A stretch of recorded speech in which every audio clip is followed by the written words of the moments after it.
Seperti mana yang telah kita tahu bahwa semalam Muhyiddin Yassin menegaskan bahwa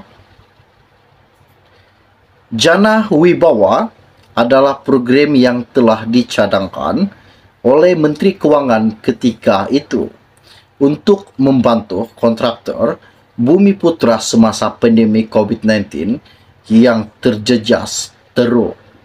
Pada sidang media semalam juga, Muhyiddin menjelaskan dia dipanggil SPRM bagi memudahkan siasatan sebagai saksi, sebaliknya bukan suspek berhubung program Jana Wibawa untuk kontrak Bumi Putra di bawah pentadbirannya ketika itu.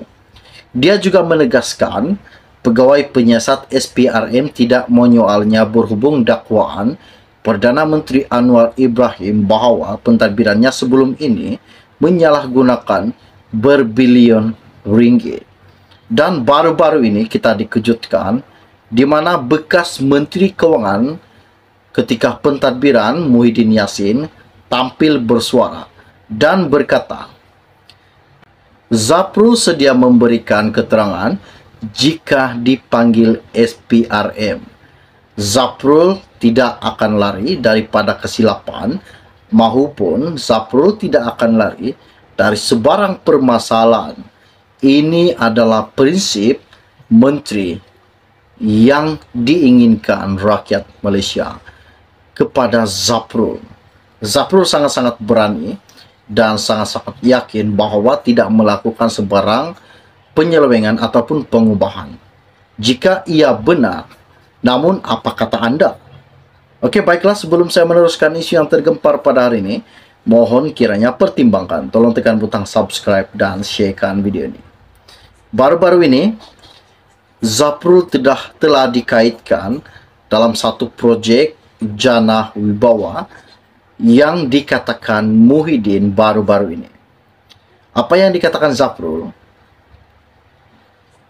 Beliau sedia memberi kerjasama penuh sekiranya dipanggil Suruhanjaya Pencegahan Rasuah Malaysia SPRM berhubung bantuan rangsangan COVID-19 semasa pentadbiran Tan Sri Muhyiddin Yassin ketika itu.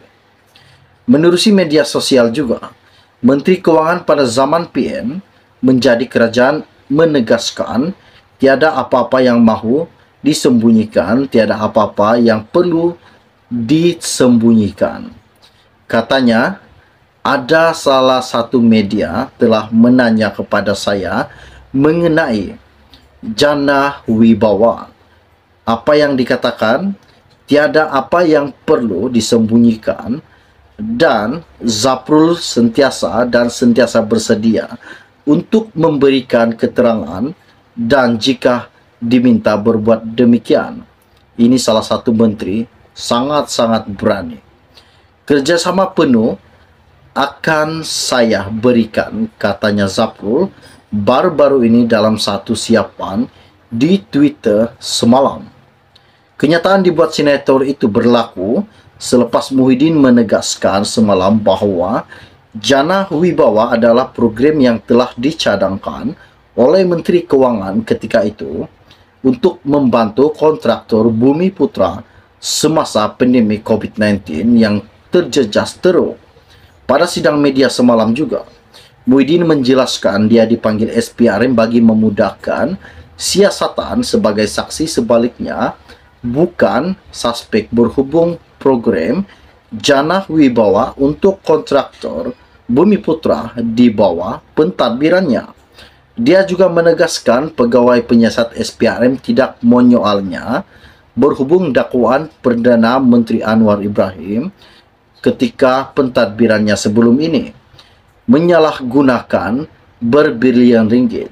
Seperti mana yang Anwar katakan, RM600 bilion dan RM530 bilion, RM86 bilion atau 4,5 bilion.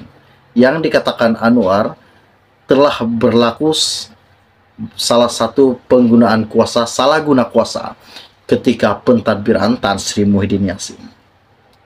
Kenyataan Muhyiddin itu dibuat selepas SPRM merekodkan keterangannya berhubung siasatan ke atas akaun bank bersatu yang telah dibekukan. Dia juga mendedahkan ada mendengar bahawa SPRM akan memanggil Tunku Zaprul untuk membantu siasatan berhubung projek Jana Wibawa.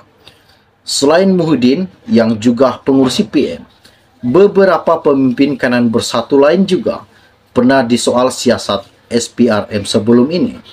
Ahli Parlimen Pago itu turut menegaskan SPRM menyoalnya semata-mata berhubung projek Jana Wibawa menunjukkan bahawa dakwaan Anwar terhadapnya bertujuan untuk mencemarkan nama baiknya dan nama baik partinya. Pada Rabu lalu, Timbalan Perdana Menteri Ahmad Zahid Hamidi mengumumkan bahawa kelulusan bagi projek pembangunan luar bandar bernilai RM5.7 bilion itu di bawah program Jana Wibawa telah dihentikan sementara hingga prosedur perolehan dan perbelanjaan yang ditetapkan oleh perbendarahan dipatuhi. Ahmad Zahid juga berkata, Kementerian Kewangan yang turut diketuai Anwar Ibrahim mahu menyemak sama ada mereka dianugerahkan projek itu mengikut proses perolehan dan keperluan, tadbir dan urus. Inilah salah satu isu yang menakjubkan buat seluruh rakyat Malaysia pada hari ini. Dan hari ini Zaprul mengatakan dia sedia dan telah pun bersedia untuk dipanggil memberi penjelasan, memberi keterangan kepada SPRM berkaitan dengan projek Jana Wibawa. Pada Rabu lalu, Timbalan Perdana Menteri Ahmad Zahid Hamidi mengumumkan bahawa kelulusan bagi projek pembangunan luar bandar bernilai RM5.7 bilion itu di bawah program Jana Wibawa telah dihentikan sementara hingga prosedur perolehan dan perbelanjaan yang ditetapkan oleh perbendarahan dipatuhi. Ahmad Zahid juga berkata, Kementerian Kewangan yang turut diketuai Anwar Ibrahim mahu menyemak sama ada mereka dianugerahkan projek itu mengikut proses perolehan dan keperluan, tadbir dan urus. Inilah salah satu isu yang menakjubkan buat seluruh rakyat Malaysia pada hari ini. Dan hari ini Zaprul mengatakan dia sedia dan telah pun bersedia untuk dipanggil memberi penjelasan, memberi keterangan kepada SPRM berkaitan dengan projek Jana Wibawa yang bernilai RM5.7 bilion. Ini salah satu isu yang mengemparkan. Oke, baiklah, sebelum Anda meninggalkan channel ini, jangan lupa pertimbangkan, tolong tekan butang subscribe dan sharekan video ini. Kita akan berjumpa lagi. Salam jumpa dan salam kenal. Bye-bye.